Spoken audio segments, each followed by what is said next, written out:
definiendo lo que es una hemorragia, y básicamente las hemorragias van a ser la salida de sangre del interior del sistema circulatorio hacia el exterior, y con exterior no nos referimos solamente hacia afuera donde nosotros la podamos ver, sino también de repente hacia una cavidad, que eso va a ser parte de las clasificaciones de las hemorragias que vamos a revisar, y esto se puede dar debido a la ruptura de un vaso o de forma espontánea.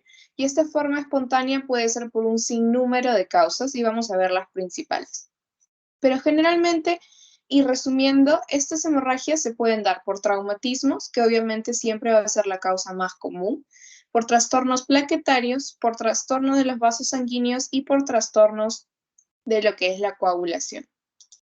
Entonces, nosotros vamos ahorita a revisar lo que es los componentes de un hemograma completo. ¿Alguien sabe qué cosa es un hemograma, chicos?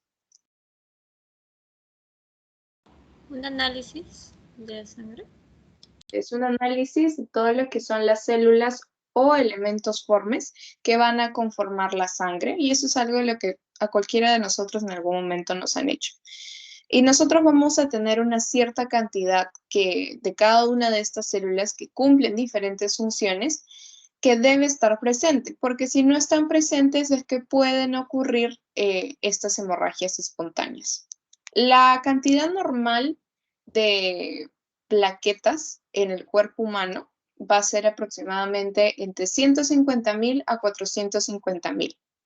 Y ustedes tienen que saber que después de los traumatismos, una causa frecuente de hemorragias espontáneas va a ser la trombocitopenia, o también, o traduciendo este nombre largo, es básicamente una disminución por debajo del límite inferior o del nivel normal de plaquetas, es decir, por debajo de 150.000. Esta disminución, esta trombocitopenia, se puede dar por causas fisiológicas, es decir, por el envejecimiento, porque tengan en cuenta que todas las células formes de la sangre, todos los elementos, las células que la conforman, van a tener su origen a nivel de lo que es la médula ósea. Entonces, a medida que nosotros envejecemos, nuestra médula ósea también envejece.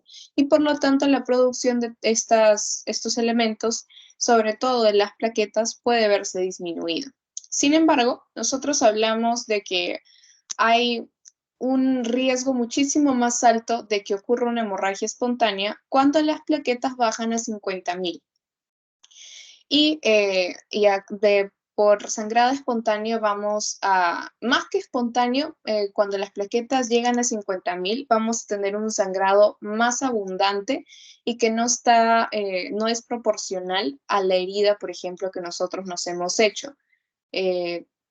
Como por ejemplo, alguien se corta la mano con un papel o con un cuchillo y la herida sangra, sangra, sangra, y a pesar de que estamos aplicando presión y de que es una herida superficial, no deja de sangrar y la persona sigue perdiendo sangre. Entonces esto nos podría indicar que hay un tipo de trombocitopenia. Y cuando las plaquetas llegan o bajan hasta 20.000 y por eso está en rojo, es que aquí ya se empiezan a producir lo que son los sangrados espontáneos, que las personas o el paciente va a empezar a sangrar por cualquiera de los orificios naturales que nosotros tenemos, por la boca, por las encías, por la nariz, puede haber sangrado también por los oídos, por el recto, y todos estos tipos de sangrado van a tener un nombre específico, un nombre especial, que lo vamos a revisar ya casi para el final. Entonces, este es el hemograma del que yo les estaba conversando. Obviamente es un resumen de las células más importantes y que ustedes deberían ya manejar desde ahora. Obviamente para su examen yo no les digo que se lo aprendan en los números ahorita, pero sí podrían tenerlo en cuenta para que entiendan un poco mejor a qué nos referimos. El hemograma es un examen que se va a pedir casi de rutina a cualquier paciente que llegue a consulta, ya que nos va a permitir evaluar cuál es el estado del paciente, porque aquí vamos a evaluar la cantidad de eritrocitos, que son los glóbulos rojos, la hemoglobina, ¿qué cosa era la hemoglobina, chicos? ¿Se acuerdan? ¿Para qué era importante? Aparte del hierro, ¿para qué era importante la hemoglobina? En cuanto a lo que es el sistema respiratorio. ¿Qué hacía la hemoglobina? Transportar oxígeno. Exactamente. Entonces, a pesar de que nosotros, por ejemplo, tengamos una buena función ventilatoria, buenos pulmones, buenos músculos respiratorios, si nuestra cantidad de hemoglobina va a ser deficiente, es decir, no va a haber quien transporte el oxígeno, entonces también vamos a empezar a sufrir de ciertas enfermedades hipoxémicas, es decir, enfermedades que se dan por falta de oxígeno en los tejidos. La cantidad normal de eritrocitos va a ser entre 4,5 a 6 millones. De la hemoglobina, que es de lo que estábamos hablando, va a tener rangos un poco diferentes entre lo que son mujeres y hombres. En el caso de las mujeres, la hemoglobina normal va a ir desde 12 a 16 gramos por decilitro y en el caso de los hombres va a ser un puntito más en cada uno de estos límites, entre 13 y 17. Por debajo de estos límites se va a considerar anemia y nosotros vamos a tener un montón de tipos de anemia. La más común y la que ustedes de seguro escuchan bastante porque generalmente el MINSA con las postas hace bastantes campañas de salud de forma anual, es la anemia ferropénica y que generalmente va a estar ocasionada ya sea por un exceso de pérdidas o por lo que es una desnutrición. El hematocrito es un valor que va a ser 3 veces el valor de la hemoglobina y esta es una forma más como decirlo, una forma más práctica de calcularlos, si es que el laboratorio en el que están pidiendo el hemograma no les es posible calcularles el hematocrito. Por ejemplo, si nuestra hemoglobina es de 12 por 3, el hematocrito es 36. Y esta es una regla que siempre, siempre, siempre se debe cumplir. Luego vamos a tener 3 valores que son el volumen corpuscular medio o BCM, la hemoglobina corpuscular media y la cantidad de hemoglobina corpuscular media. Estos 3 valores básicamente nos van a dar las características de los eritrocitos. El volumen corpuscular medio nos va a hablar acerca de su tamaño, que el tamaño normal va a ser entre 80 y 100 micras, no mililitros. La hemoglobina corpuscular media y la cantidad de hemoglobina corpuscular media nos van a hablar de cuánta hemoglobina hay en todos los eritrocitos en total y cuánto está cargando un eritrocito individualmente y por lo tanto determinando su color. Hay anemias en las que el eritrocito va a estar casi blanco y anemias en las que el eritrocito va a estar casi súper, súper rojito. Y esto nos va a ayudar también a ver frente a qué tipo de anemia estamos, con qué tipo de anemia estamos lidiando, porque dependiendo de eso va a ser el tratamiento. Y luego van a venir lo que nosotros coloquialmente conocemos como lo que son los glóbulos blancos, que vendrían a ser los leucocitos, que en total van a ser, bueno, su cantidad normal es entre 4.000 a 11.000. Puede estar bajo lo que se conoce como leucopenia y puede estar alto, es decir, por encima de 11.000, lo que se conoce como leucocitosis. ¿Alguno de ustedes tiene una idea de por qué los leucocitos se elevarían por encima de 11.000? Infecciones. Exactamente, esa es una de las principales causas de elevación de los leucocitos. Ojo, no, si es que, por ejemplo, a ustedes les llega un paciente con todas los signos de que tiene una infección, ¿no? Fiebre, estado inflamatorio, mal estado general, etcétera.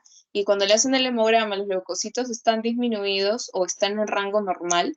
Eso no quiere decir y no descarta la infección, porque ya cuando ustedes estudian microbiología van a ver que hay bacterias y hay virus que disminuyen el conteo leucocitario a pesar de estar ocasionando una infección activa. Y dentro de los leucocitos nosotros vamos a tener varios, vamos a tener los linfocitos, que son una de las principales células del sistema inmune que van a ejercer lo que es la protección y, bueno, van a básicamente pelear contra cualquier microorganismo con cualquier patógeno que ingresa a nuestro cuerpo para querer infectarnos. Los neutrófilos, que también son muy importantes, los neutrófilos en la literatura la van a encontrar también con el nombre de polimorfonucleares, ya que precisamente como su mismo nombre lo dice, sus núcleos están divididos y pueden ser de diferentes formas y tamaños. Tenemos los monocitos, que básicamente son células que son súper redonditas y bien gorditas, que ustedes las van a poder identificar súper rápido al microscopio.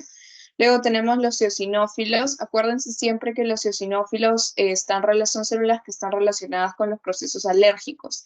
Entonces, si es que ustedes le hacen un hemograma a un paciente y encuentran los eosinófilos muy, muy elevados, es decir, por encima del 1 al 3% de los leucocitos, probablemente el paciente, una de dos, o esté en medio de un proceso alérgico o tenga alguna enfermedad que esté relacionada con la alergia, como por ejemplo el asma bronquial o la rinitis alérgica, o es un paciente que está teniendo una parasitosis. Generalmente las parasitosis que van a tener una elevación de los eosinófilos van a ser las parasitosis intestinales.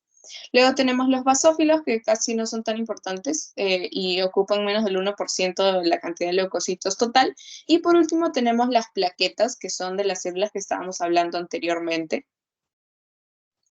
cuyo valor normal va a ser entre 150.000 y 450.000, y su función principal es básicamente evitar el sangrado, parar el sangrado para que la cicatrización de cualquier tipo de herida, ya sea una herida sobre la piel, que sería una herida externa, o ya sea una herida interna a nivel, por ejemplo, de la pared endotelial de lo que son vasos sanguíneos, pueda empezar a cicatrizar. En el caso de que las plaquetas estén disminuidas, esto se conoce como trombocitopenia.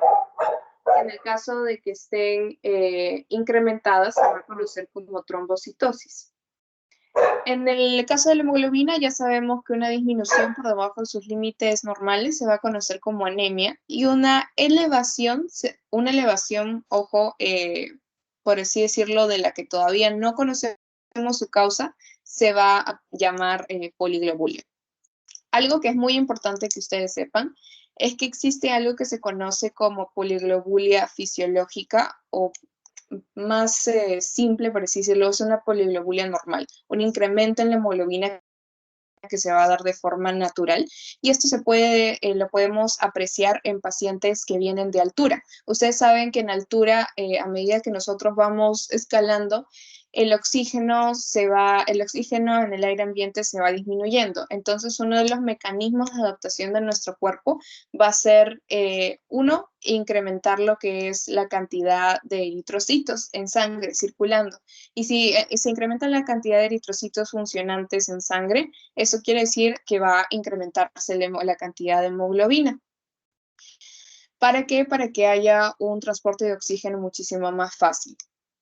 Y también lo vamos a poder ver no solamente en personas que viven en altura o vienen de altura, sino también cuando nosotros viajamos a altura, aproximadamente luego de 3 días de que hemos llegado, se da este proceso de adaptación con ayuda de lo que es los riñones y la secreción de una hormona que es la eritropoyetina, que ayuda a la secreción de eritrocitos.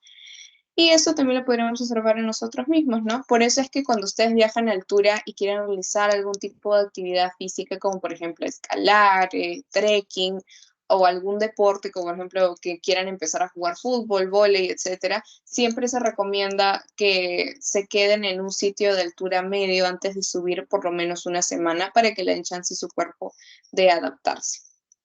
¿Sí, chicos?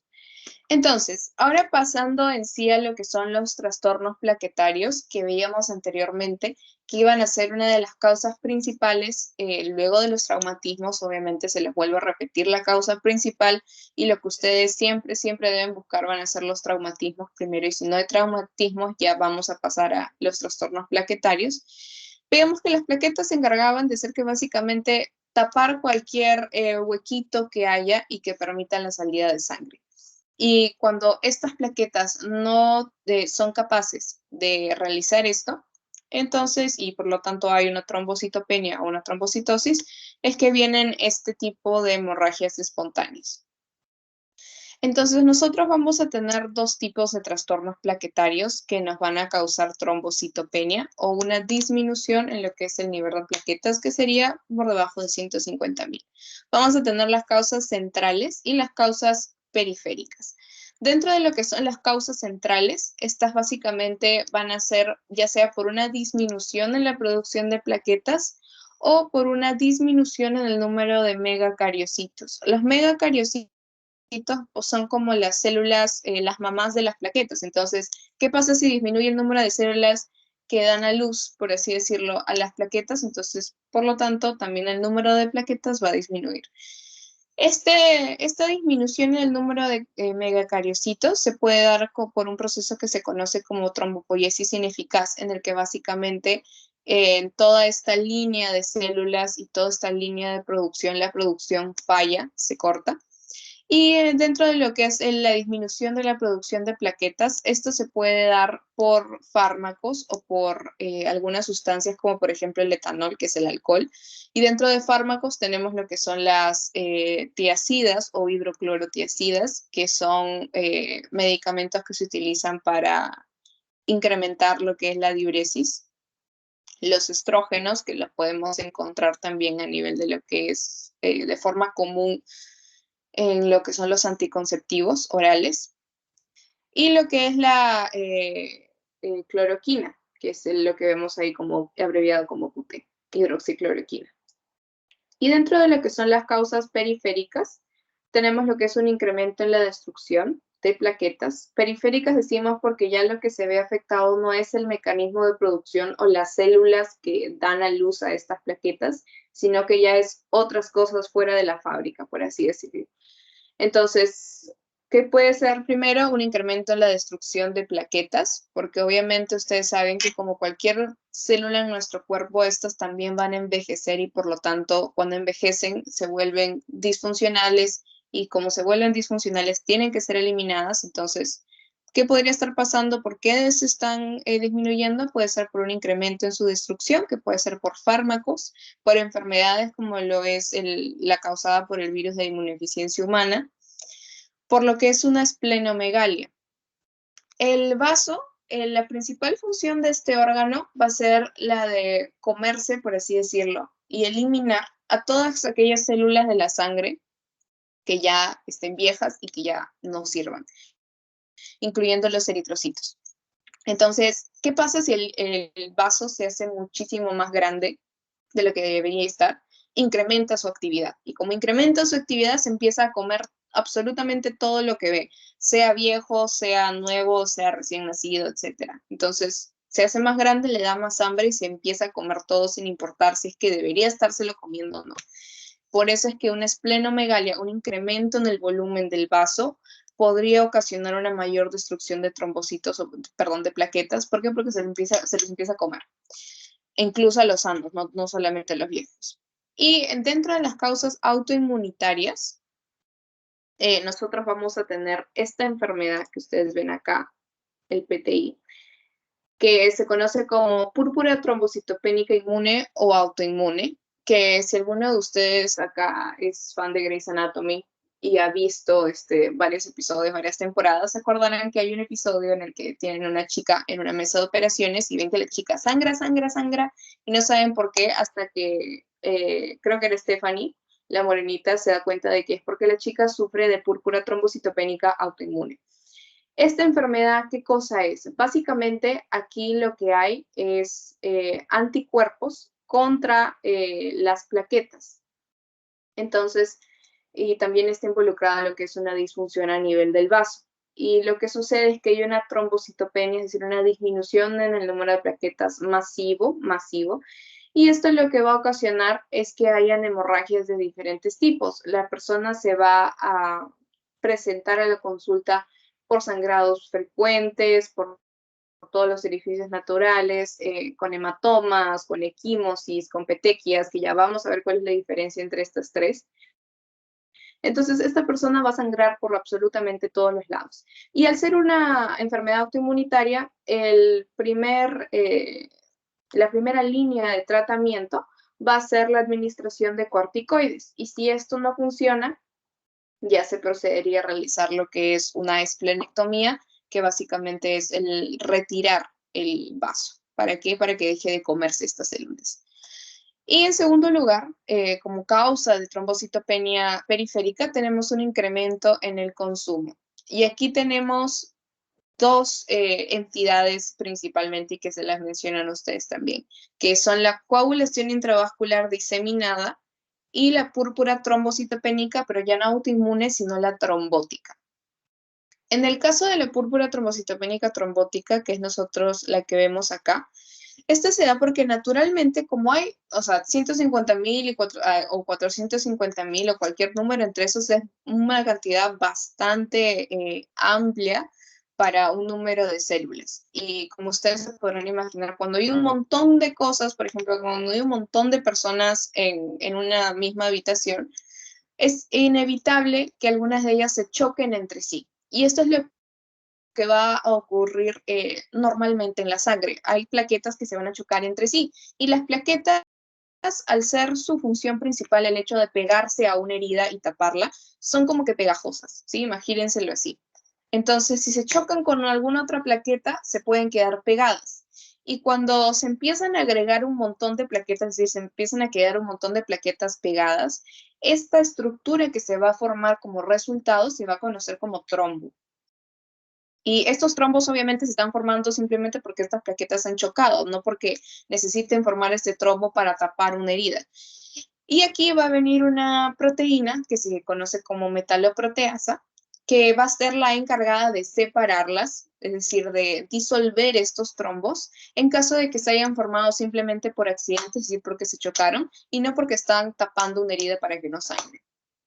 Entonces, en la púrpura trombocitopénica trombótica, lo que va a ocurrir es que va a haber una destrucción espontánea, por así decirlo, idiopática. Nadie sabe por qué ocurre de esta metaloproteasa, de esta proteína que se encargaba de separar a las plaquetas cuando se chocaban y se quedaban pegadas. Entonces, si es que ya no hay nadie que las separe cuando se quedan pegadas, cuando chocan, esto va a dar pie a que se empiecen a formar un montón de mini trombos, es decir, las plaquetas empiecen a chocar y nadie las separa, entonces empiezan a quedar pegadas por alrededor de todo el cuerpo y hay un incremento en su consumo, ¿sí? Y muy pronto todas las plaquetas van a estar pegadas entre sí formando trombos y no va a haber ninguna circulando esperando a que haya algún tipo de corte, algún tipo de lesión para ir ahí, pegarse y parar la hemorragia. Por otro lado, vamos a tener lo que es la coagulación intravascular diseminada, que es una situación que se da principalmente como consecuencia de la inflamación. Aquí va a haber un incremento en la formación de trombos debido a la inflamación y como hay un incremento en la formación de trombos, hay una disminución en el número de plaquetas que se quedan circulando libremente, esperando que haya una herida para taparla, como estábamos conversando anteriormente.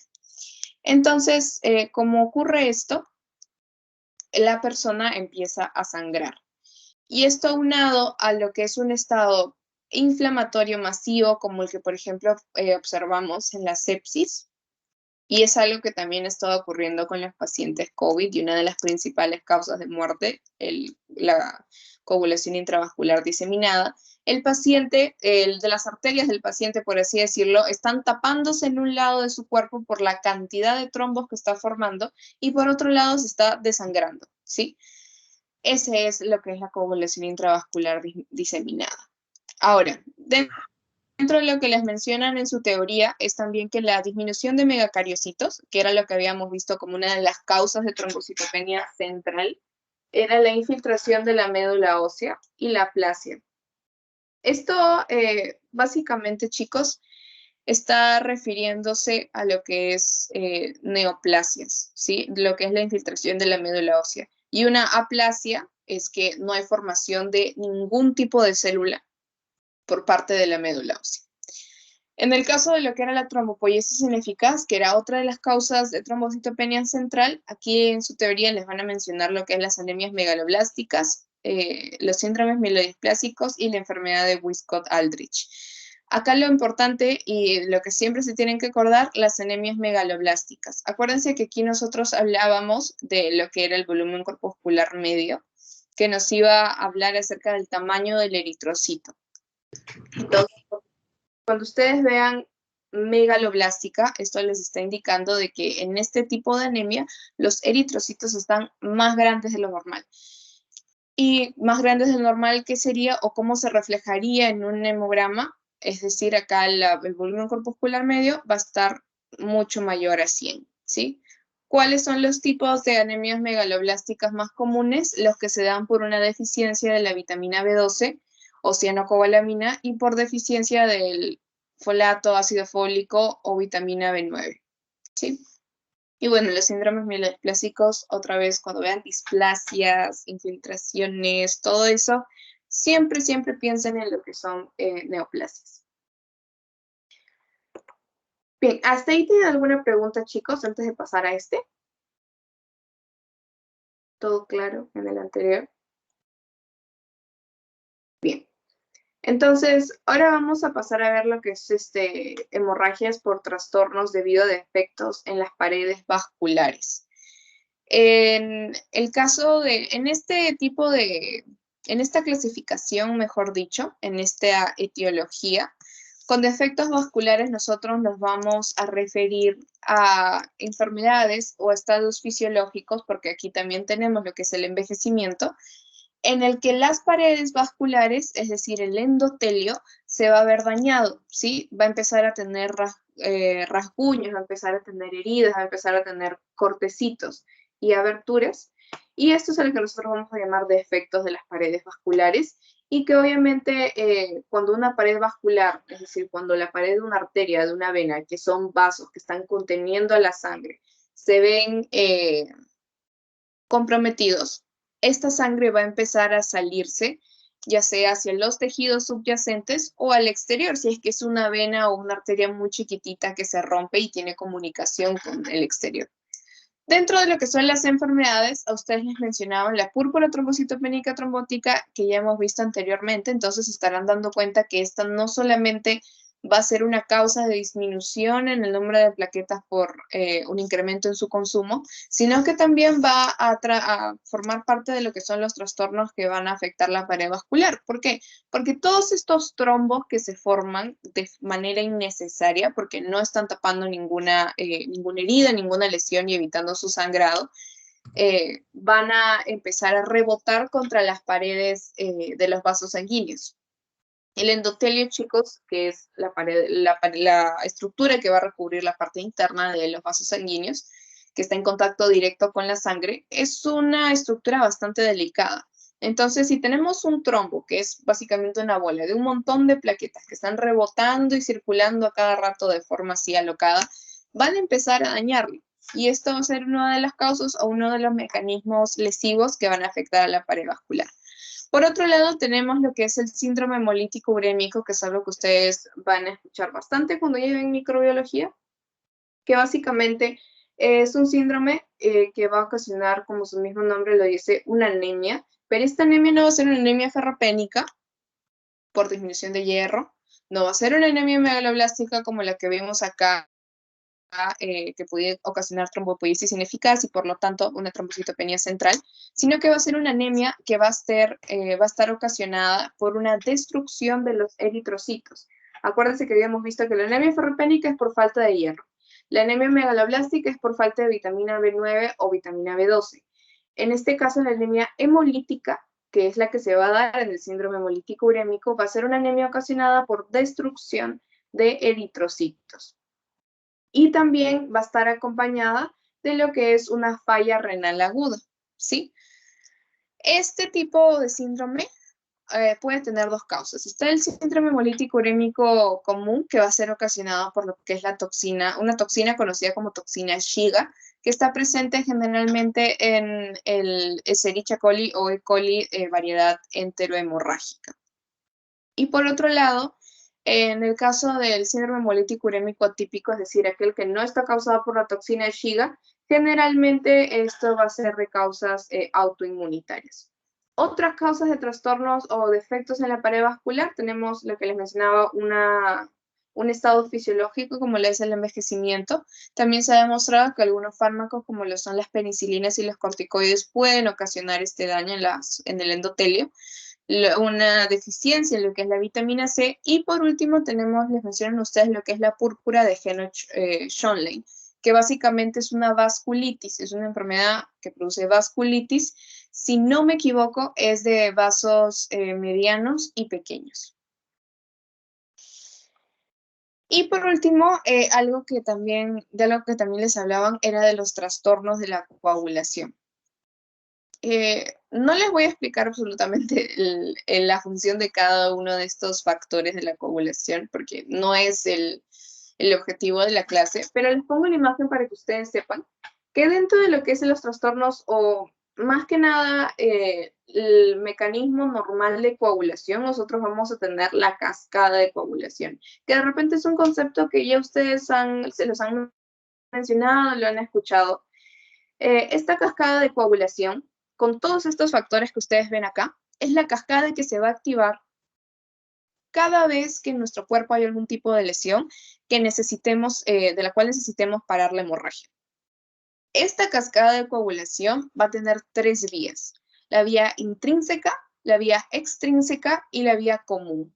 La vía extrínseca, y esto acuérdense para toda la vida porque se los preguntan en pasitos de segundo año, está conformada por dos factores solamente, el factor 3 y el factor 7.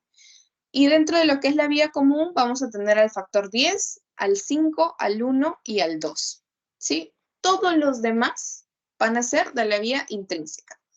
Entonces, cualquier defecto en alguno de estos factores que componen las cascadas de coagulación y las tres diferentes vías, es decir, la intrínseca, la extrínseca y la común, van a ocasionar trastornos al momento de que nosotros querramos coagular. Es decir, que se forma un coágulo, como el mismo nombre lo dice, y la hemorragia pare hasta que lleguen las plaquetas y puedan ayudar a tapar también esta herida.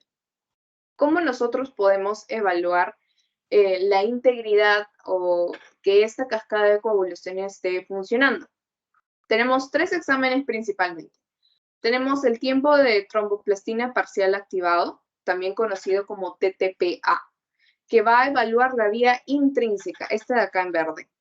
Lo normal es que esta vía intrínseca funcione o se active luego de 20 a 40 segundos. Ya, obviamente, ustedes si quieren pueden ampliar de cómo es que se evalúa. Hay otros exámenes, por ejemplo, el tiempo de sangría, etcétera, pero vamos a ver estos tres principales. El TTPA o tiempo de tromboplastina parcial activado va a evaluar esta vía verde de acá, la vía intrínseca. El tiempo de protrombina va a evaluar lo que es la vía intrínseca, este también es conocido como TP. Y por último, el fibrinógeno, que es algo que también deben tener así, que es un factor, uno de los factores de la vía común, que va a transformarse en fibrina y por lo tanto formar lo que son los trombos. Tienen que ver que esté dentro de sus valores normales, que va a estar entre 200 y 400 miligramos por decilitro. El fibrinógeno se va a encontrar disminuido en una de las enfermedades uno de los síndromes, mejor dicho, que ya hemos visto anteriormente, el cual es la coagulación vascular intravascular diseminada o CIV, que habíamos visto acá como causa de trombocitopenia o disminución de plaquetas, pero de origen periférico debido a un incremento en su consumo.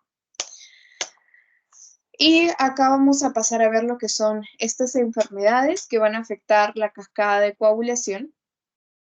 Y en su PPT ustedes les mencionan dos, lo que es la enfermedad de von Willebrand y la hemofilia, ya que se considera que son las más comunes.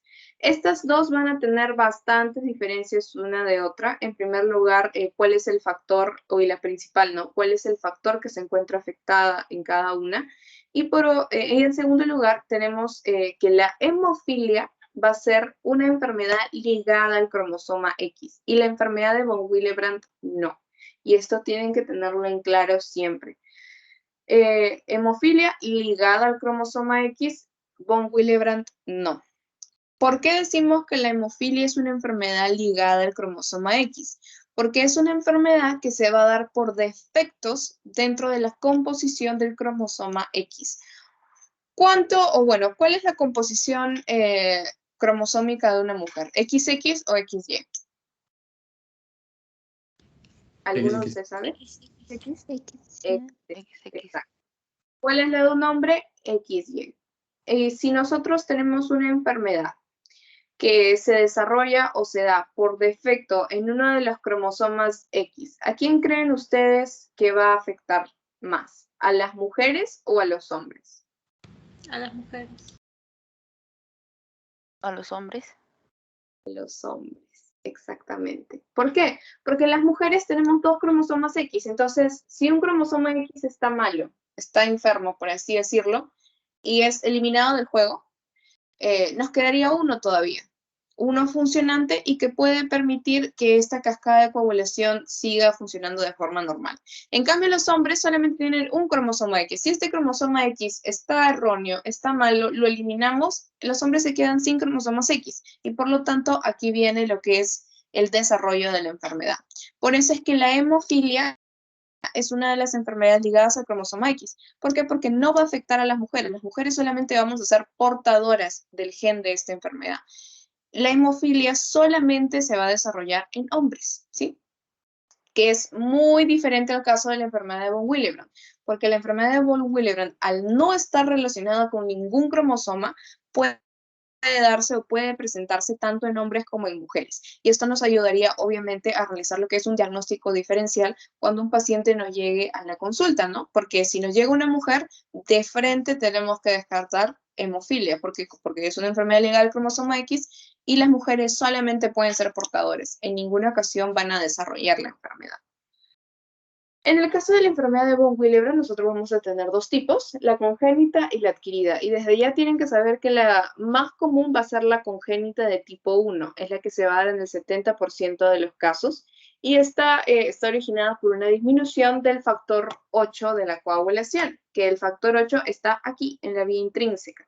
Si la vía intrínseca es la que está mal, ¿cuál de estos tres exámenes creen ustedes que va a estar alterado al momento de que nosotros recibamos los resultados?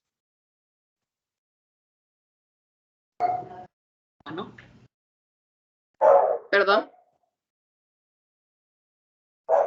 ¿Cuál creen, chicos, que es el que va a estar alterado? Si es que vemos que en la enfermedad de von Willebrand congénita de tipo 1, lo que se va a afectar es el factor 8, que es de la vía intrínseca. ¿Cuál de estos tres se va a encontrar alterado?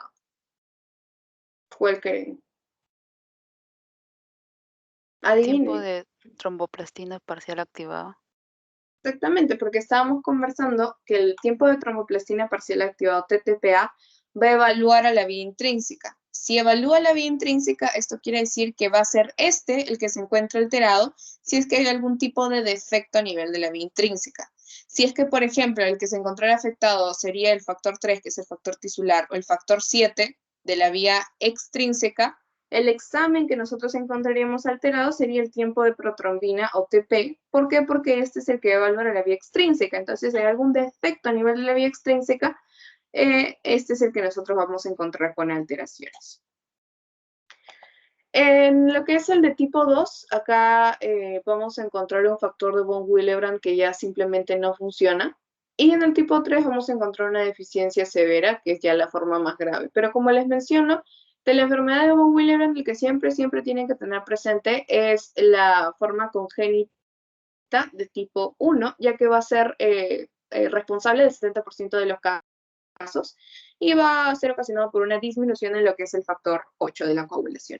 ¿Cuáles van a ser las manifestaciones clínicas? Sangrados por todos lados, ¿sí? Otorrinolaringológico, bequimosis, hematomas, etcétera. Pero algo que va a ser muy, muy característico de esta forma grave, de esta enfermedad de von Willebrand congénita, pero de tipo 3, acuérdense de eso, la 3 nada más, es que va a haber lo que se conoce como amartrosis o amartros. La amartrosis o amartros es básicamente presencia de sangre en la cavidad articular, de eso nunca se olviden. Entonces, en la enfermedad de von Willebrand, ¿cuál es el tipo más común? El tipo 1, congénito. ¿Cuál es el tipo más severo? El tipo 3, congénito.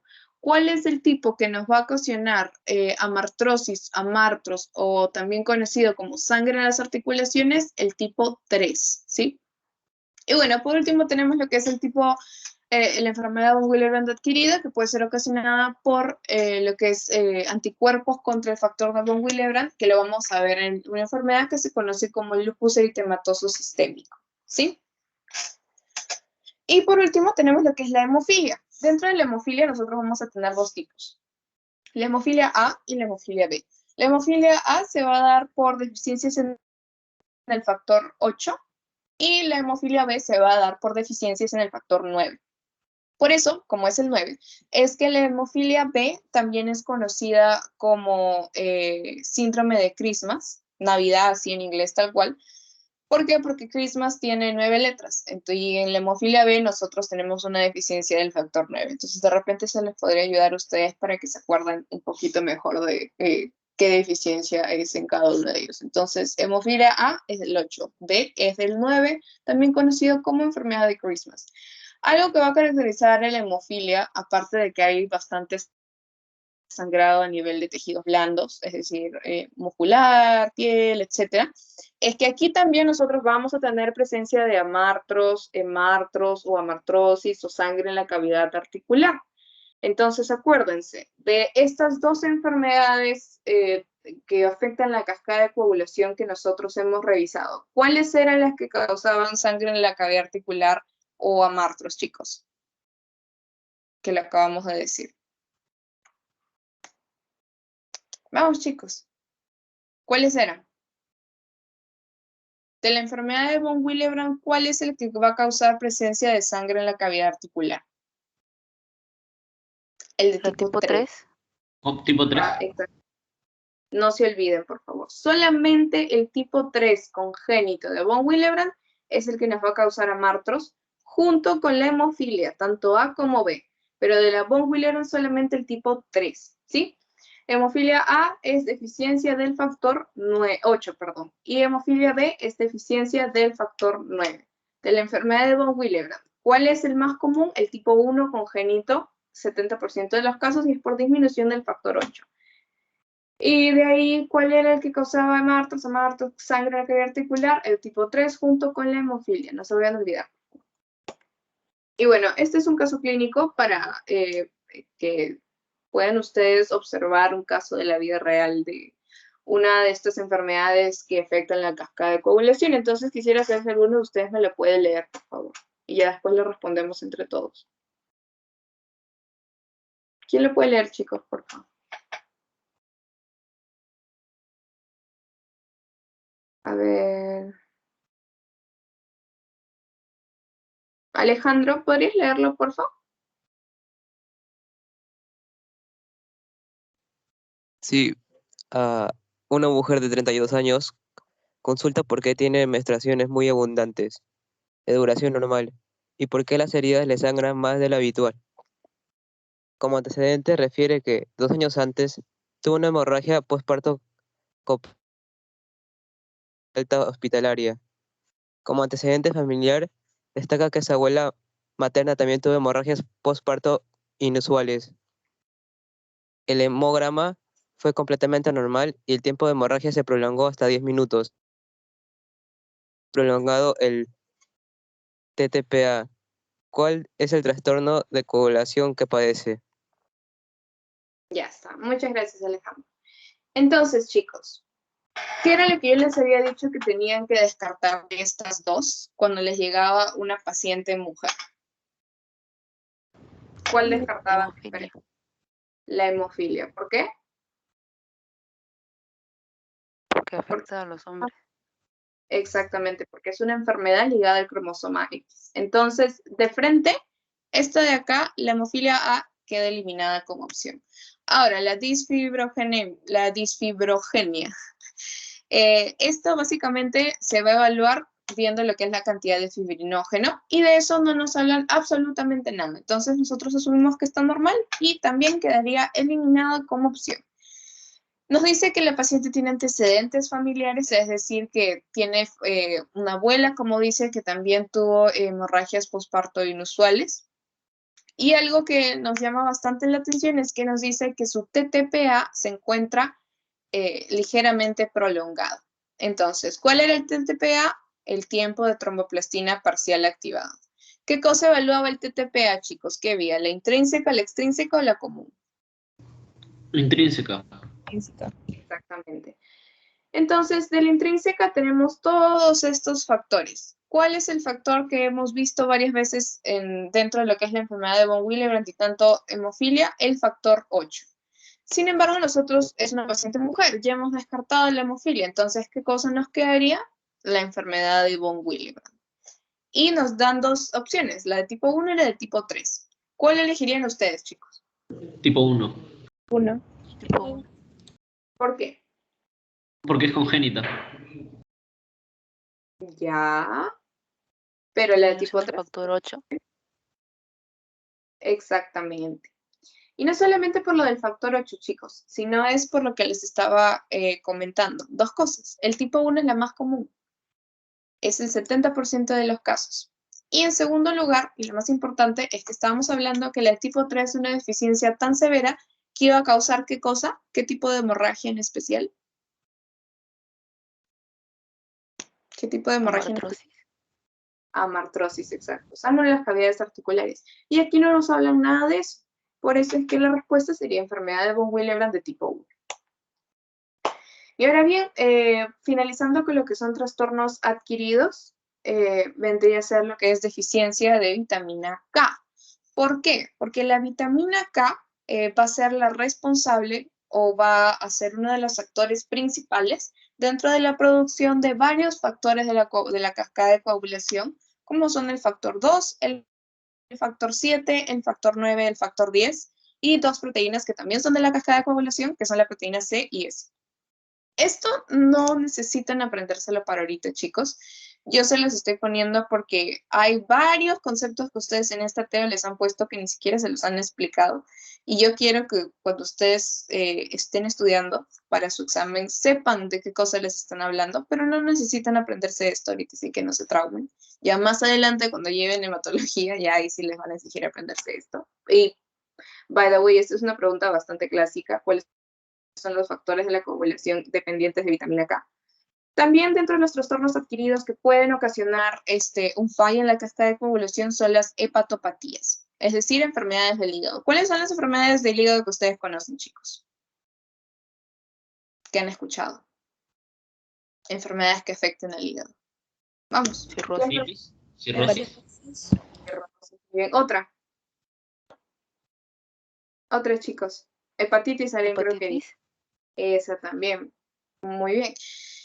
Todas estas enfermedades que afectan al hígado, conocidas como hepatopatías, van a afectar la cascada de coagulación. ¿Por qué? Porque es en el hígado donde se va a dar la formación de todos estos factores de coagulación que hemos visto anteriormente. Entonces, ¿qué pasa si la fábrica está fallando? No hay producción. Por eso es que las hepatopatías van a ocasionar de lo que es trastornos a nivel de la coagulación.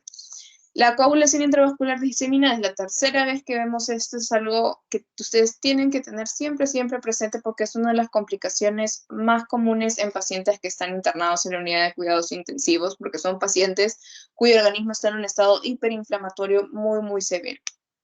Y como bien lo dice acá, está relacionado a lo que es, o bueno, puede evolucionar hasta llegar a lo que es una falla orgánica múltiple y por lo tanto el fallecimiento del paciente. Y por último, lo que son las transfusiones masivas. Aquí hay una tablita en la que básicamente nos resume cuáles son las manifestaciones clínicas de lo que es una coagulación intravascular diseminada. Y lo que yo quiero que a ustedes se les quede grabado acá es que la coagulación intravascular diseminada es una paradoja en sí misma. ¿Por qué? Porque va a haber una formación de trombos. Esta formación de trombos, por un lado, nos va a ocasionar una trombosis, es decir, va a empezar a ver lo que es oclusión de vasos sanguíneos, sobre todo de arterias, va a haber isquemia en varios tejidos, porque si se tapa una arteria no pasa la sangre, no pasa oxígeno, el tejido se queda sin oxígeno y se empieza a morir. Y por otro lado, también va a haber hemorragias, debido a que todas estas plaquetas están formando trombos, se están juntando y ya no queda ninguna circulando que esté trabajando, que esté de turno para parar cualquier tipo de hemorragia, ¿sí? Llévense eso siempre, la coagulación intravascular diseminada es una paradoja. Hay oclusiones por un lado por formación de trombos, que es trombosis, y hemorragias por el otro lado, debido a esta misma formación de trombos. Y bueno, chicos, ahí ya hemos terminado con lo que son las etiologías de estas hemorragias. Y antes de pasar a la clasificación, que ya es un poco más rápido, quisiera saber si tienen alguna pregunta con respecto a todo lo que hemos revisado. Creo que ha sido un poco denso. ¿Sí? ¿No? Ya. Entonces, vamos a pasar a hablar acerca de lo que son las clasificaciones. De las hemorragias, nosotros tenemos tres. Lo que son según su gravedad, que es fácil, leve, moderada, grave. Según su procedencia, es decir, de dónde vienen, que son las hemorragias arteriales, venosas y capilares, que si ya lo hemos revisado también hasta el cansancio. Y por último, según su naturaleza, que es hemorragias externas o hemorragias internas, y dentro de las hemorragias internas nosotros tenemos hemorragias cavitarias y hemorragias intersticiales. Pero antes de pasar a esa, quiero que de una vez alguno de ustedes me diga cuál es la diferencia entre una hemorragia, según su procedencia, es decir, entre una hemorragia arterial, venosa y capilar, porque eso ya lo hemos visto. ¿Quién podría decírmelo, por favor? Si no, llamo al azar. A ver, chicos, ¿quién se acuerda? A ver. Juliana, ¿te acuerdas cuál era la diferencia entre estos tres?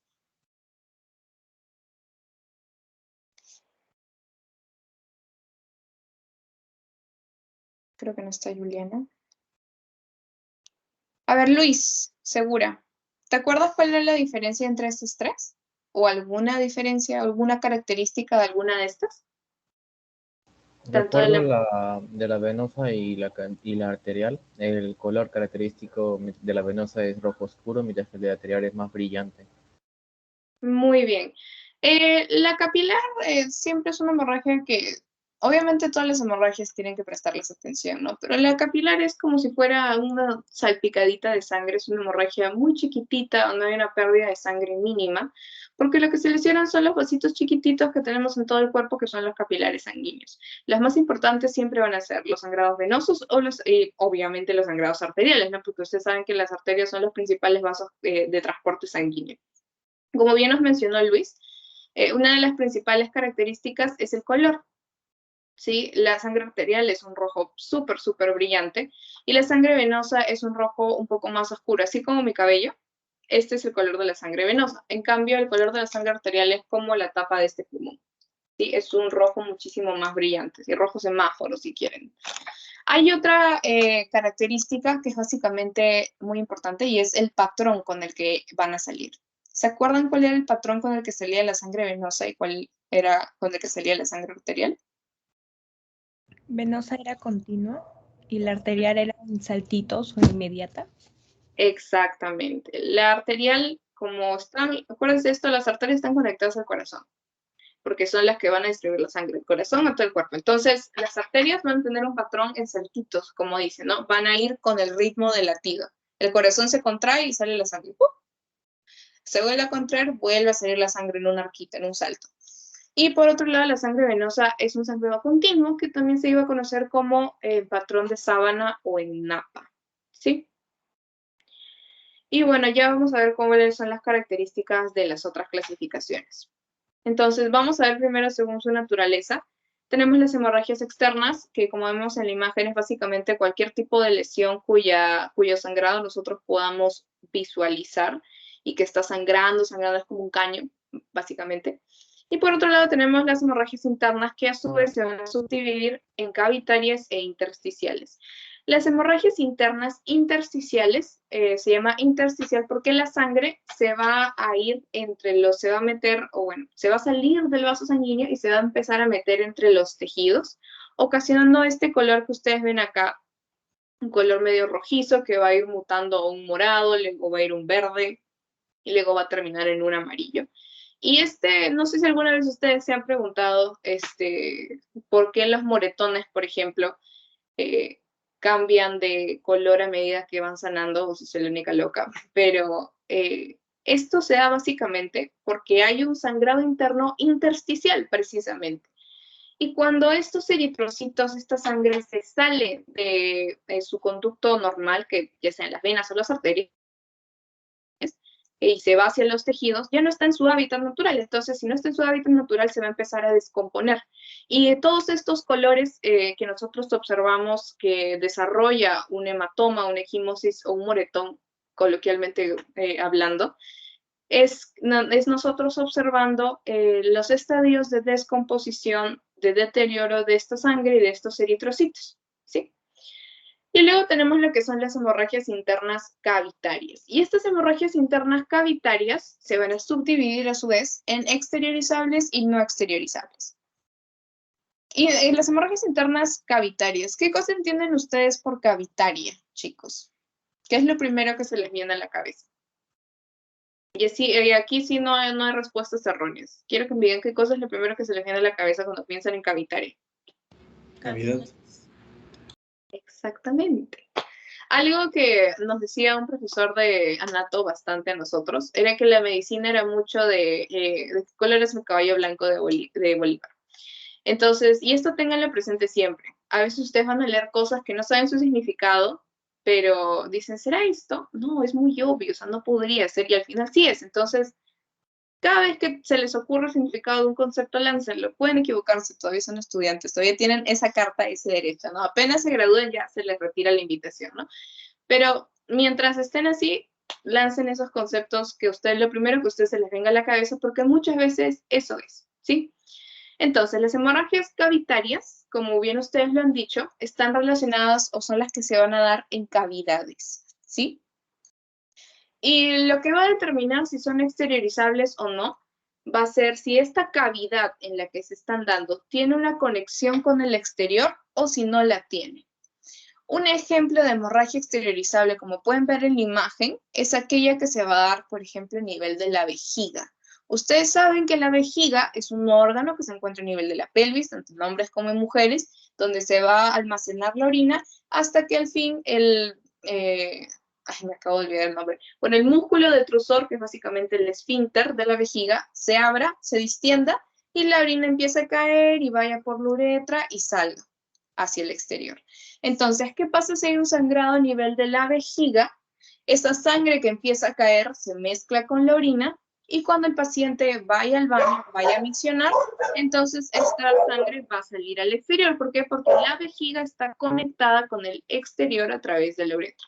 Eso es lo que nosotros llamamos una hemorragia exteriorizable. Otro tipo de hemorragia exteriorizable, por ejemplo, aquella que se da en el tubo digestivo, porque va a tener dos, por así decirlo, conexiones con el exterior, a través del recto o a través de la boca. El paciente que tiene una hemorragia a nivel del estómago, a nivel del intestino delgado, a nivel del colon, esta sangre va a salir ya sea a través de las heces, por el recto, o a través del vómito, por la boca, ¿sí? Y por otro lado vamos a tener lo que son las hemorragias no exteriorizables, que básicamente son aquellas que se van a dar en las cavidades, en aquellas cavidades que no tienen una salida hacia el exterior. Y como pueden ver en la imagen, el ejemplo más común de estas hemorragias cavitarias no exteriorizables son aquellas que se van a dar a nivel del cráneo. El cráneo es una estructura súper dura, y por lo tanto, esta es una de las razones principales por las cuales una hemorragia a nivel del cráneo, de la cabeza, son bastante peligrosas. ¿Por qué? Porque al ser el cráneo una estructura dura que no es maleable y el cerebro, que es como una esponjita, ya cuando lleven a anato ustedes van a poder verlo, cuando lo toquen van a ver que es una esponjita que se raya con cualquier cosa, que es maleable. Esto va a decir que es que si hay una hemorragia dentro del cráneo, es decir, empieza a salir sangre, el cráneo no se va a mover, el cráneo siempre va a seguir del mismo tamaño. Lo que va a pasar es que el cerebro se va a empezar a aplastar y se va a empezar a ir a un lado para darle espacio a esta sangre que se está acumulando. Y cuando el cerebro se empieza a aplastar, el cerebro es demasiado delicado, sí, es demasiado llorón, por así decirlo. Entonces, con cualquier cosita se hernia, ¿sí? Se hincha, se infla. Y esto es lo que va, una de las principales consecuencias de una hemorragia a nivel del cráneo, ¿sí? Y eso ya lo vamos a ver más a fondo cuando veamos TEC o traumatismo encefalocraniano. Pero por el momento, cavitarias exteriorizables, donde las cavidades tienen comunicación con el exterior, como por ejemplo las de la vejiga o en sí del aparato genitourinario o del aparato gastrointestinal. O también, por ejemplo, aquellas que se van a dar a nivel de los pulmones, ¿no? Del sistema respiratorio. Los pulmones tienen comunicación con el exterior a través de la tráquea. Las no exteriorizables, aquellas que se van a dar en cavidades que no tienen comunicación con el exterior. Y bueno, según su procedencia, esto ya lo revisamos. Ya me dijeron ustedes cuáles son las características de cada una de estas, que ya lo tienen súper claro. La capilar es una salida de sangre en muy poca cantidad. La venosa va a ser sangre oscura, casi de color vino, que sale en un patrón de sábana, en un patrón en napa o un patrón continuo. Cualquiera de estas tres descripciones está correcta. Y por último tenemos lo que es una hemorragia arterial, en donde la sangre va a ser rojo brillante y va a salir en un patrón pulsátil o en saltitos. Y esas son unas imágenes en donde ustedes pueden ver la diferencia. Este de acá, este que se ve como puntitos, son las petequias. ¿sí? Que básicamente son hemorragias a nivel de los capilares. Eso es lo que, por ejemplo, ustedes ven en sus ojos cuando se han quedado mucho tiempo en la computadora, en el celular, o sea, que no han dormido por no sé cuántos días. Hay vasitos que por la presión se van a reventar y van a ver como puntitos rojos a nivel de la parte blanca de los ojos, que se conoce como escleras, y esos van a ser petequias. Luego, acá arriba vamos a tener lo que es una equimosis, que básicamente es un sangrado a nivel venoso, de venas, que es lo que nosotros generalmente, junto con los hematomas, que son estos, vamos a conocer como los moratones a nivel coloquial. Y todas estas lesiones son las que nosotros vamos a tener o va a presentar un paciente que tuviera la púrpura trombocitopénica autoinmune, porque como les había dicho, se eliminan las plaquetas por acción autoinmune, por acción inmunitaria. Entonces empiezan a ver todos estos sangrados, y estos sangrados, además de verse reflejados con la salida de sangre por todos los orificios naturales, iban a verse reflejados así, como este tipo de lesiones a nivel cutáneo. Y por último tenemos lo que es según su gravedad. Y vamos a tener lo que era una hemorragia leve, una hemorragia moderada, una hemorragia grave y muy grave. ¿Perdón? Una pregunta, es que el que tiene más abundante es la venosa, ¿no? Sangrado. Eso depende. Sí. Depende. Ok. O sea, depende de dónde, en qué tipo de vena estemos lesionando, ¿no? En realidad los sangrados, el sangrado más peligroso siempre va a ser el sangrado arterial, ¿no? Porque generalmente sale en más cantidad que el venoso. Pero siempre todo va a depender de cuál sea la estructura vascular lesionada. Alejandra, disculpa. Dime. ¿Cuál sería, puedes volver a la anterior diapositiva? Ujú. ¿Cuál sería la diferencia? ¿Cuál sería equimosis y cuál sería hematoma y la diferencia entre estos dos? Este de acá vendría a ser equimosis y este de acá vendría a ser un hematoma. ¿Por qué? Porque generalmente los sangrados, los hematomas van a formar estas lesiones que son muchísimo más grandes, muchísimo más masivas. Por lo mismo que les digo que el sangrado arterial suele ser más abundante. En cambio, las equimosis son lesiones un poco más pequeñas y que no son tan masivas como si vendrían a ser los hematomas, que son ocasionadas por los sangrados arteriales. Pero en sí, a manera de inspección, que tú puedas determinar o diferenciar entre un sangrado arterial y venoso, solamente evaluando las lesiones, no es tan factible, porque a veces hay sangrados arteriales que no van a ocasionar una lesión así, sino que pueden ocasionar una lesión así. Tú dices, es una equimosis, es venoso, pero termina siendo arterial. Entonces, a nivel de inspección, estas imágenes son más que nada referenciales para que ustedes puedan tener una idea del tipo de lesiones que pueden provocar, pero no es que tú solamente con la vista puedas determinar si es que es arterial o venoso. Capilar sí, porque el capilar tiene este patrón característico que es punteado, pero entre equimosis y hematomas no tanto. Listo. ¿Alguna otra pregunta, chicos? ¿No? Ya. Entonces, según la gravedad, y vamos a ver primero, todos estos se van a diferenciar básicamente por la cantidad de sangre que se pierde. En las hemorragias leves hay una pérdida de menos de 0.5 litros. Y antes de seguir, ¿cuánto era la cantidad de sangre normal, chicos, a nivel, en un paciente sano? ¿Cuántos litros? ¿Se acuerdan? ¿Cuál es el primer número que se les viene a la mente? 5. ¿5 litros? La cantidad normal de sangre va a variar entre 4.5 y 5 litros. Esos son los dos números que van a encontrar en las bibliografías. Entonces, entre 4.5 y 5 litros. En la leve ya hemos dicho que hay una pérdida menor a 0.5 litros o más simple, menor a 500 mililitros. En la moderada hay una pérdida que va a ir desde 0.5 a 1 litro, que es básicamente el 10 al 15% del volumen total. Cuando hablamos de nosotros bulimia, siempre piensen en lo que es el volumen, el nivel de sangre, el volumen de sangre.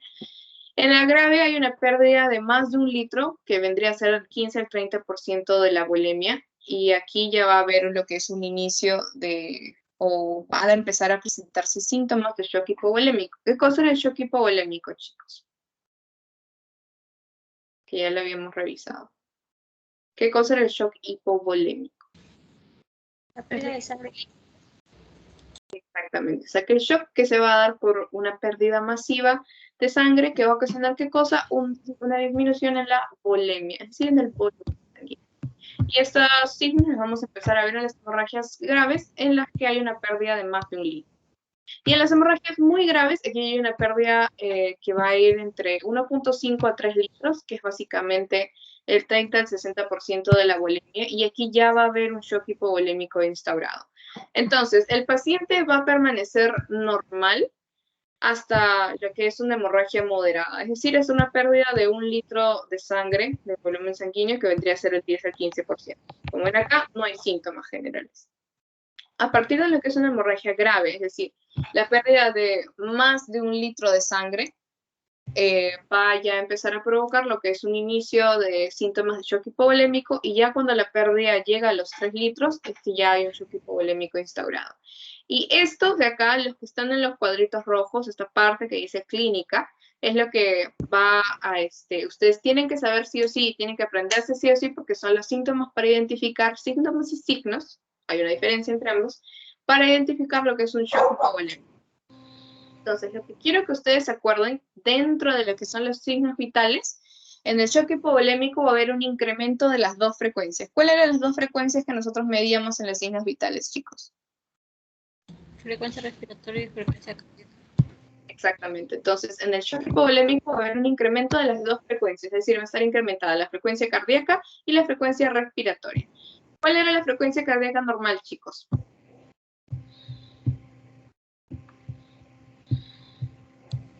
¿De 60 a 100? Exactamente. ¿Cuál era la frecuencia respiratoria normal? De 12 a 20. Perfecto. Entonces, en ambos, en el shock hipovolémico van a estar incrementadas las 2 frecuencias, cardíaca y respiratoria. Y va a estar disminuida la presión arterial, ¿sí? Acuérdense de eso siempre. Y dentro de lo que son otros signos, otros síntomas, va a haber una disminución en la orina, en el volumen urinario, que se conoce como oliguria. ¿Por qué una disminución de orina? Porque ya estamos perdiendo un montón de volumen a través de la hemorragia. Entonces, ¿para qué vamos a seguir perdiendo volumen a través de la orina? Nos descompensaríamos más. Entonces, oliguria, que es disminución del nivel en el volumen urinario. Va a haber una hipotermia. ¿Por qué? Porque como nosotros ya habíamos visto, cuando hablábamos esto del ABCD, manejo de politraumatizados, etc., la sangre, la única función no solamente transportar oxígeno y otras proteínas, etcétera, sino que también sirve para mantenernos a temperatura corporal normal. Entonces, ¿qué pasa si disminuye su volumen? Va a haber lo que es una hipotermia, ¿sí? El paciente, si es que todavía se encuentra consciente, va a encontrarse agitado e irritable, que es una respuesta normal. Puede haber lo que es un dolor precordial. ¿Por qué? Porque nosotros, si disminuye el nivel de sangre, disminuye la estructura o el líquido que va a transportar el oxígeno por todos los tejidos. ¿Qué pasa con un tejido que se queda sin oxígeno? Está hipóxico. ¿Qué pasa con un tejido hipóxico que se queda hipóxico por mucho tiempo? Es un tejido que va a entrar en isquemia, que era la muerte de un tejido debido a falta de oxígeno. Y una de las isquemias de un órgano más común que nosotros vamos a ver es la isquemia miocárdica, que se va a traducir a nivel de signos, a nivel de síntomas, como un dolor precordial, que es básicamente el dolor de pecho, ¿sí? Y otras características, la piel va a estar fría y va a haber una sudoración profusa. Y obviamente el paciente va a estar pálido, porque se acuerdan que esta era una de las características que nosotros también íbamos a observar en un paciente que tenía una deficiencia en la perfusión. ¿Por qué acá hay una deficiencia en la perfusión? Porque no hay suficiente sangre para perfundir todo lo que tiene que perfundir. Entonces, shock hipovolémico, hay un aumento de las 2 frecuencias, hay una disminución de la presión arterial, hay una disminución en la temperatura, por lo tanto va a haber hipotermia, disminuye el volumen urinario, una oliguria, y la piel está fría, pálida y hay una sudoración profusa, ¿sí? No se olviden de esto, por favor. Las 2 frecuencias suben, esto es muy, muy importante. Acuérdense, si no es de todo lo demás, acuérdense de esto, las 2 frecuencias suben. Y bueno, el manejo general de las hemorragias externas, ojo, porque esto solamente sirve para hemorragias externas. Y ya lo hemos revisado eso también bastantes veces. Entonces, ¿cuál es el primer paso cuando hay una hemorragia, chicos? ¿Qué tenemos que hacer? Presión directa. Presión. Compresión. Exacto. como estamos viendo acá en la imagen, ya sea con nuestra mano, con algún apósito, obviamente si es un apósito estéril, muchísimo mejor, pero con lo que encontremos. ¿Qué pasa si es que esta aplicación de presión en la herida no sirve? ¿Cuál es el siguiente paso? Se eleva el miembro. Exactamente. ¿Qué pasa si la elevación del miembro no sirve? ¿A qué pasamos? Compresión de la arteria. Ujú. Compresión arterial, como estamos viendo en la imagen. Ahora, ¿en qué arterias nosotros podemos hacer presión? En todas estas que ven acá. Obviamente esto va a depender de qué nivel tenemos las hemorragias, ¿sí? Puede ser en la arteria braquial, para heridas en el brazo, en el codo, las arterias cubital o radial para heridas en la mano, la arteria femoral para la pierna, o si ya es más abajo podríamos comprimir lo que es la arteria poplitea, la arteria peronea, la tibial anterior, la tibial posterior, la arteria temporal para lo que son hemorragias a nivel de la cara, la arteria facial también cuando es a nivel de la cara, la carótida no vayan a comprimirla, por favor. Y eso, chicos, básicamente, esos son los puntos a los que ustedes pueden realizar presión. Ahora, ¿qué pasaba si esto fallaba? Torniquete, ¿sí? Como bien acá lo dice en la descripción, el torniquete se va a realizar cuando hay un fallo de todas las técnicas anteriores, de todo lo que acabamos de ver. Eso falla, ahí recién nosotros vamos a contemplar la opción de colocar un torniquete. ¿Cuáles son las dos únicas situaciones en las que nosotros íbamos a colocar un torniquete desde el inicio, chicos? ¿Se acuerdan? Amputación y aplastamiento. Exactamente, como le dice acá, los dos únicos escenarios en los que ustedes van a colocar un torniquete desde el inicio es en los casos de amputación traumática y de liberación de un miembro aplastado. Un miembro aplastado, o también se conocía como una herida por atricción, lo habíamos visto la semana pasada, más de 30 minutos. ¿Cuál es el material que se utiliza para el torniquete? Se utiliza un objeto blando de aproximadamente 5 a 6 centímetros. La aplicación también es que es básico que se aprendan esas tres características y no todos los pasos, es que los torniquetes se aplican en miembros de hueso único. Como por ejemplo la pierna, no lo van a nivel del muslo o cuando lo van a colocar abajo, porque acá en el muslo solamente está el fémur, pero a nivel de la pierna tenemos la tibia y el peroné. En el brazo, ¿dónde lo colocarían? En esta parte. ¿Por qué? Porque esta es la parte de hueso único. Acá solamente está el húmero. Acá ya tenemos cúbito y radio. ¿Sí? Entonces, eso. El torniquete se aplica en miembros de hueso único por encima de la herida, obviamente. Yo sé que de repente esto suena un poco obvio, pero hay algunas personas que no sé por qué piensan que sería una buena idea aplicar el torniquete justo debajo de la herida que estás evitando que sangre, ¿no? Entonces, miembros de hueso único por encima de la herida y sin tocar los bordes de la herida. Estas son tres cosas muy importantes. Entonces, el torniquete se aplica cuando hay fallo de técnicas anteriores. ¿Cuáles son las dos únicas situaciones en las que lo aplicamos desde el inicio? Miembro aplastado y amputación traumática. ¿Cuáles son los tres pilares de la aplicación de un torniquete? Se aplican solamente en miembros de hueso único, por encima de las heridas y sin tocar los bordes de la herida. Y bueno, acá son los pasos que ustedes deberían seguir para lo que es la colocación de un torniquete, que básicamente tenemos lo que es la venda o lienzo, que les estaba comentando que generalmente es de aproximadamente 5 a 6 centímetros. Se debe colocar a 4 dedos de la herida, como ven, sin tocar los bordes. Se van a dar 2 vueltas alrededor de la extremidad y se hace un nudo simple, un nudo, el que sepan, y se va a colocar una varita, como ven acá en la imagen B. Si no tienen una varita, puede ser un lápiz, un lapicero, lo que encuentren, pero con esa forma. Y sobre el nudo van a hacer otros 2 nudos y van a empezar a girar lentamente hasta que ustedes vean que la hemorragia para. Por eso tienen que también estar viendo la herida al mismo tiempo. Cuando eso ocurra, ya lo dejan ahí, ¿sí? Algo que nunca, nunca deben hacer, como les están diciendo acá, es que la suelten. ¿Sí? Los torniquetes no se sueltan bajo ningún concepto. ¿Por qué? Porque ya cuando ustedes cortan el flujo sanguíneo, todo ese tejido empieza un proceso de fallecimiento, por así decirlo. Entonces, si ustedes sueltan ese torniquete, van a permitir que las células necróticas suban al torrente sanguíneo y van a causar un desastre y el paciente puede morir debido a eso. Entonces, los torniquetes nunca, nunca se sueltan, ¿sí? Y bueno, este es un programa que para que ustedes tengan, sepan cuáles son se acuerden de cuáles son los pasos que deben de seguir frente a una hemorragia, que es lo que hemos realizado. Bueno, otra vez acá la imagen de shock hipovolémico, por favor no se vayan a olvidar, suben las dos frecuencias, tanto cardíaca como respiratoria. Disminuye la presión arterial, disminuye el volumen de orina liguria, disminuye la temperatura de hipotermia, la piel se va a encontrar fría, pálida y va a haber sudoración profusa. Nunca se olviden de esto. ¿Cuál es el manejo general para las hemorragias internas, que son las que tienen más riesgo de tener shock hipovolémico? ¿Por qué? Porque las hemorragias internas, como su mismo nombre las dice, van a estar adentro. Nosotros muchas veces no vamos a poder verlos. Entonces, aquí el manejo no va a ser con estos pasos que hemos visto de compresión, etcétera, sino que generalmente aquí el manejo es quirúrgico. Entonces, lo único que nos queda a nivel prehospitalario, obviamente, de primeros auxilios, es abrigar al paciente para disminuir lo que es la hipotermia. Tenemos que subir los pies del paciente, elevarlos, tiene que estar en la cabeza más baja que el corazón. Liberar todo lo que es ropa apretada, no debemos darle absolutamente nada de beber y trasladarlo de inmediato, ya que este es considerado un paciente crítico. Y para terminar, chicos, vamos a ver cuáles son los diferentes tipos de hemorragias que ustedes les han conversado en su teoría. Y vamos a iniciar con lo que son las otorragias, ¿sí?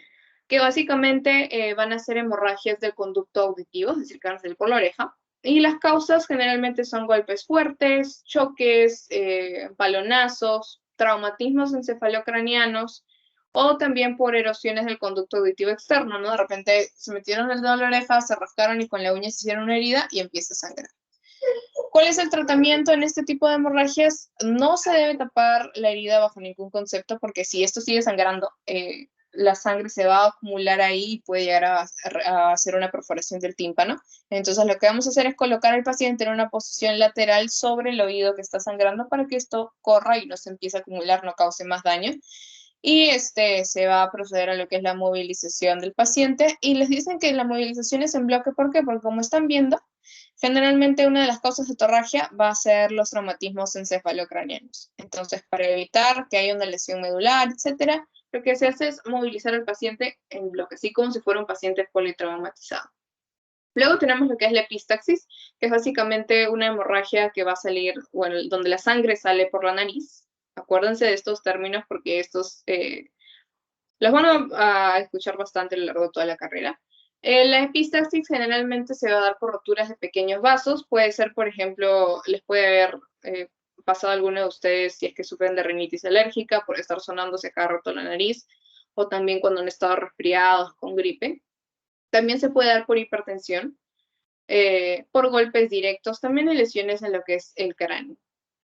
Aquí otra vez lo que se hace es que el paciente, yo sé que de repente en sus colegios o en sus casas o de forma general lo que se creía era que cuando una persona sangra por la nariz lo que tienes que hacer es taparle la nariz y poner la cabeza para atrás, pero eso está mal porque lo puedes ahogar con su propia sangre. Entonces lo que haces es que el paciente tiene que estar ya sea con la cabeza recta o ligeramente inclinada para adelante. Vamos a realizar lo que es una presión a nivel de la fosa nasal aquí. Por 4 a 5 minutos vamos a aplicar hielo, porque ya saben que ustedes que el frío es un vasoconstrictor, es decir, va a cerrar los vasos. Si se cierran los vasos, disminuye el flujo sanguíneo. Y vamos a empezar a introducir gasitas. Acá sí podemos realizar lo que es un taponamiento.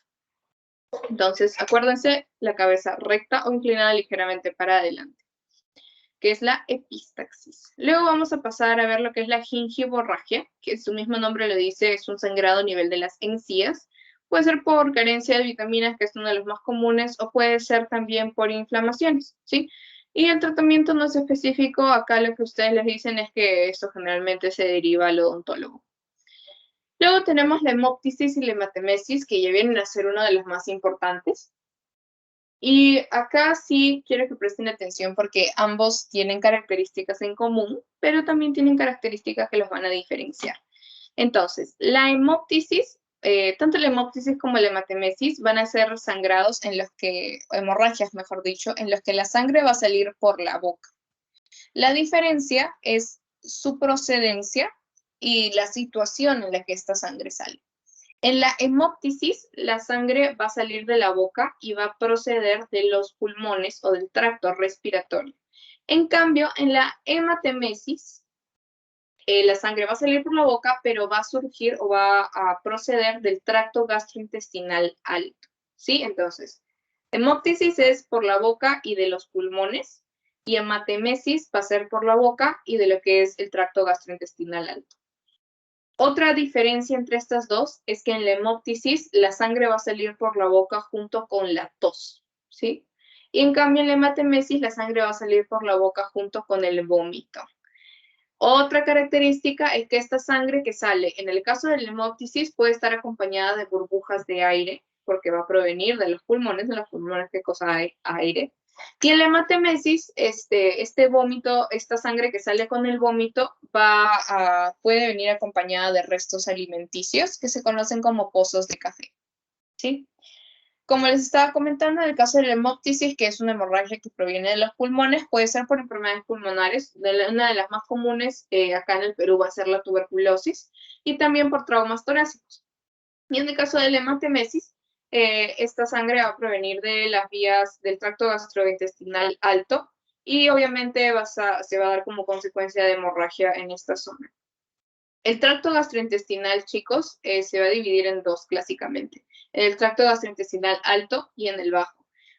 ¿A qué nivel nosotros dividimos esto? Dividimos el tracto gastrointestinal a nivel de una estructura que se conoce como el ángulo de Treitz. El ángulo de Treitz va a ser una estructura o un ángulo, como su mismo nombre lo dice, que se va a encontrar entre lo que es la cuarta porción del duodeno y el yeyuno. Acuérdense que el intestino delgado tiene 3 porciones, el duodeno, yeyuno e ilio. Nosotros tenemos el esófago que baja, el estómago, y el estómago está conectado con el duodeno, ¿sí? El duodeno es intestino delgado, ojo, y el duodeno va a tener 4 porciones. Al final de su cuarta porción va a haber un ángulo, que es donde el duodeno pasa de llamarse duodeno a llamarse yeyuno. Este ángulo que encontramos ahí entre la cuarta porción y el yeyuno es el que se conoce como ángulo de Treitz, y es el que va a dividir el tracto gastrointestinal en alto, es decir, todo lo que está del ángulo de Treitz para arriba, es decir, todo el duodeno más el estómago, esófago, etcétera, va a ser considerado tracto gastrointestinal alto, y todo lo que esté por debajo del ángulo de Treitz, es decir, yeyuno, ilion, colon, recto llano, se va a considerar como tracto gastrointestinal bajo. Por eso es que acá es importante remarcar que la hematemesis es sangre que proviene del tracto gastrointestinal alto, es decir, de todas las estructuras que se encuentran del ángulo de Treitz para arriba. En el caso de la hemóptisis y también de lo que es la hematemesis, lo que se va a aconsejar es reposo del paciente, ya sea en posición semisentado o echado, y en ambos se debe conservar la materia expulsada y trasladarlo al hospital. Y por último tenemos lo que es la rectorragia, la melena y la hematuria. La rectorragia, como ustedes podrán adivinar por el nombre, es salida de sangre a través de lo que es el recto o el ano. Y las causas, lo más común obviamente va a ser las hemorroides, pero lo que yo quiero que no se olviden es que también pueden ser ocasionadas por procesos tumorales bajos o por neoplasia, es decir, por cáncer. Si es que hay un cáncer, por ejemplo, a nivel del recto, esto va a ocasionar una rectorragia que vendría a ser salida de sangre por el ano o el recto.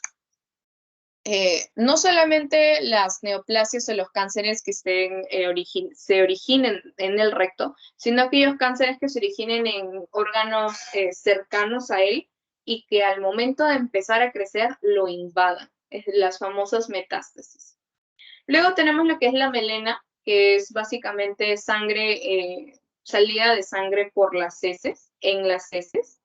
Es una sangre, bueno, este tipo de hemorragia no se va a poder observar en las heces la sangre como tal, a diferencia de la rectorragia, sino que aquí las heces van a aparentar, van a tener un aspecto negro, untuoso y van a ser muy, muy, muy malolientes. Y esta melena va a ser como consecuencia de hemorragia en la vía digestiva alta, ¿sí? Tal cual la hematemesis que habíamos visto anteriormente.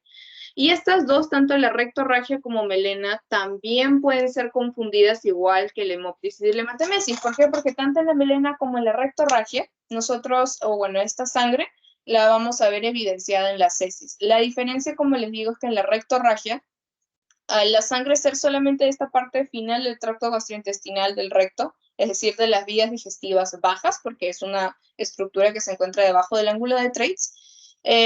Vamos a ver las heces de su color normal y van a tener manchas rojas, así tal cual como el color de la sangre.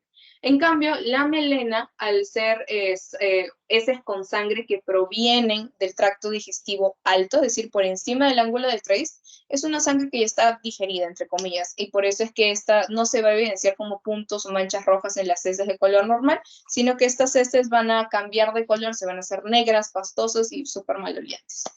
Y como les digo, la rectorragia es por un sangrado del recto, causado por hemorroides o procesos tumorales bajos, neoplasias, cánceres, y la melena es por hemorragias a nivel de las vías digestivas altas. Y por último tenemos lo que es la hematuria, que como su mismo nombre lo dice, va a ser sangre en la orina. Esta presencia de sangre en la orina puede verse causada ya sea por una ITU, que es una infección del tracto urinario, por un cólico nefrítico, esto también acuérdense, la hematuria también puede ser ocasionada por neoplasias de la vejiga o que invadan la vejiga, al igual que la rectorragia, acuérdense de eso siempre, por traumatismos abdominales o de los riñones. Y algo que quiero recalcar aquí en la hematuria son dos cosas. La hematuria puede ser de dos tipos, microscópica o macroscópica. Como pueden ver en la imagen, la hematuria microscópica es aquella que a nivel de inspección, la orina nosotros la vemos y es del color normal, amarilla, todo bien. Pero cuando ponemos una muestra de orina al microscopio, vamos a ver que va a haber un incremento de los glóbulos rojos por campo, es decir, va a haber una hematuria microscópica que solamente se puede ver a nivel del microscopio. En cambio, una hematuria macroscópica es en la que la orina ya se ve roja por la cantidad de sangre que está saliendo. Y otra cosa era lo que es el cólico nefrítico. El cólico nefrítico va a ser una entidad en la que el paciente va a experimentar un dolor a nivel de la espalda, ¿sí? Casi en la zona lumbar, a nivel de los riñones. Aquí este cólico nefrítico generalmente se va a ver ocasionado por lo que son cálculos renales. ¿Sí? Nunca se olviden de esto, por favor. Los cálculos renales son una entidad bastante frecuente que se va a presentar como cólico nefrítico y en la orina la vamos a ver muchas veces con hematuria, ¿sí? Por el pasaje del cálculo a través de los uréteres que los va a ir rasgando porque los cálculos son como piedritas, entonces va a empezar a salir sangre a través de la orina. ¿Qué cosa es? Hematuria. En el cólico nefrítico nosotros vamos a tener el paciente, como ya les estoy mencionando, dolor a nivel de las fosas renales, a nivel lumbar.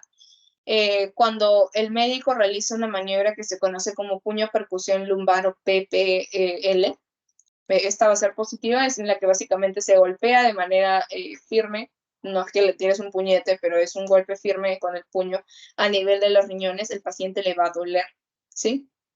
Y algo característico del cólico nefrítico es que este dolor no va a ser solamente a nivel lumbar o a nivel de la espalda, sino que se va a irradiar hacia los genitales. Entonces el paciente te va a decir que le duele tanto la espalda, o en el caso de las mujeres también los labios vaginales, o en el caso del hombre puede ser también dolor a nivel del glande.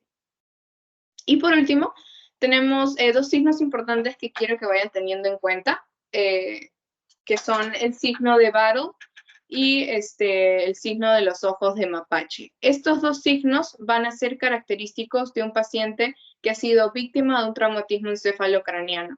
En el caso de los signos de ojos de mapache, esto nos va a dar, es un signo de que hay una fractura a nivel de la fosa del cráneo, en la fosa anterior. Y el signo de Battle, que vemos aquí, que es una equimosis retroauricular, es decir, detrás de la oreja, este va a ser un indicio de que hay una fractura a nivel de la fosa del cráneo, pero la fosa media. Yo generalmente me acuerdo de cuál es fosa anterior y cuál es fosa media, porque los ojos de mapache, los ojos donde están a nivel anterior, están adelante. Entonces, es de la fosa anterior.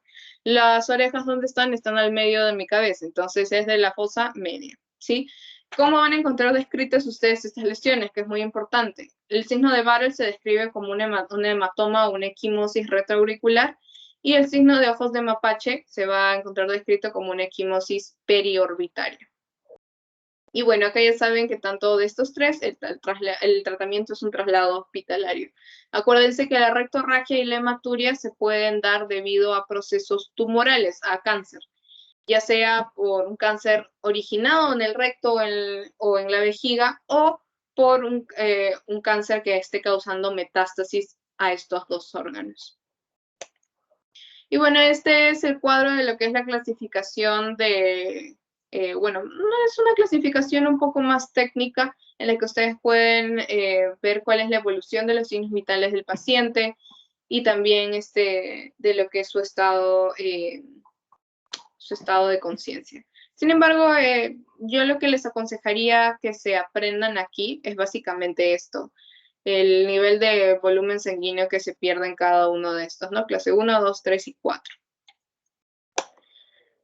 Bien, chicos, no sé si tendrán alguna pregunta antes de que empecemos con el pasito.